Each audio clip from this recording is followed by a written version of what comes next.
May bagong update na naman si Messenger kung saan pwede na nating baguhin ang nakasend na message. Kung isa ka sa lagi nagkakamali sa pagka-type ng message, yung type mong haba ng message mo, tapos isend mo na, at pagkatapos mong isend ay binasa mo ulit, ay doon mo nalaman na mali pala yung spelling. Kung narorong send tayo, o di ka mali yung na-type natin, ang ginagawa lang natin ay ina-unsend. Yung unsend na yan yung isa sa pinag-aawayan namin ng partner ko. Kasi iniisip niya, baka para sa iba yung message na na-send ko sa kanya. Pero ngayon sa bagong update sa Messenger, ay hindi na natin kailangan i-unsend ang message na mali yung spelling o di kaya mali yung pag-type natin. Alam ko marami na nakakaalam nito. Kung isa ka sa nakakaalam nito, ay scroll up mo na lang ang video na to. Pero kung hindi mo pa alam, panoorin mo ang video na to. Pero bagong lahat, kung nagustuhan mo mong ganitong video, ay huwag mo kong kalimutang i-follow para updated ka sa mga bago kong video. Una, punta tayo ng Messenger apps. Ayan, so andito tayo sa Messenger. So,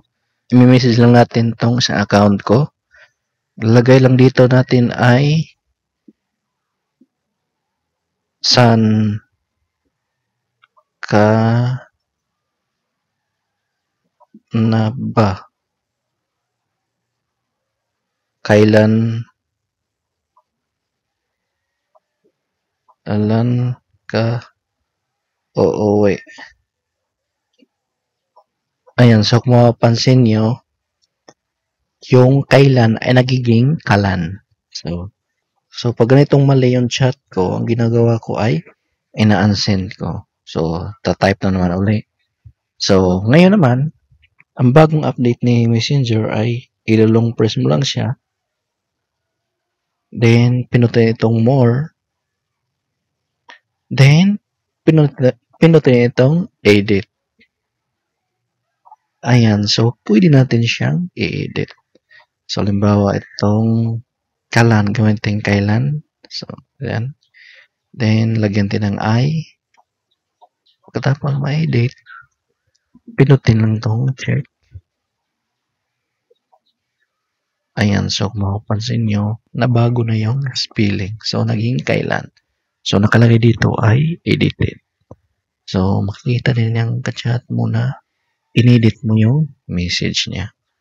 So, halimbawa itong unang chat ko, itong okay ka lang ba? Subukan natin i-edit. Then, pinutin itong more. Ayan, so mapapansin nyo, walang edit na nakalagay. So, applicable lang siya sa message na bago lang. So, dapat sa loob ng 15 minutes. So, kung lalagpas na ng 15 minutes yung message mo, ay hindi mo na siya pwede i-edit. Ngayon naman, titignan ko kung makikita ba yung edited dun sa isang account ko. So, lalag out lang ako dito. Pupunta tayo sa isang messenger ko. Ayan, so mapapansin nyo, nakalagay dito ay edited. So, ito yung message ko kanina na saan ka na ba, kailan ka uwi.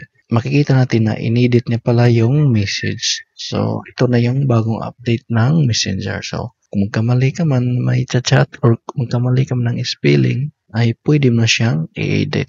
So, yun lang ang bagong update ni Messenger. Kung nagustuhan mo ang video na to, huwag kalimutang mag-like, subscribe, at hit notification bell para updated ka sa mga bago kong video.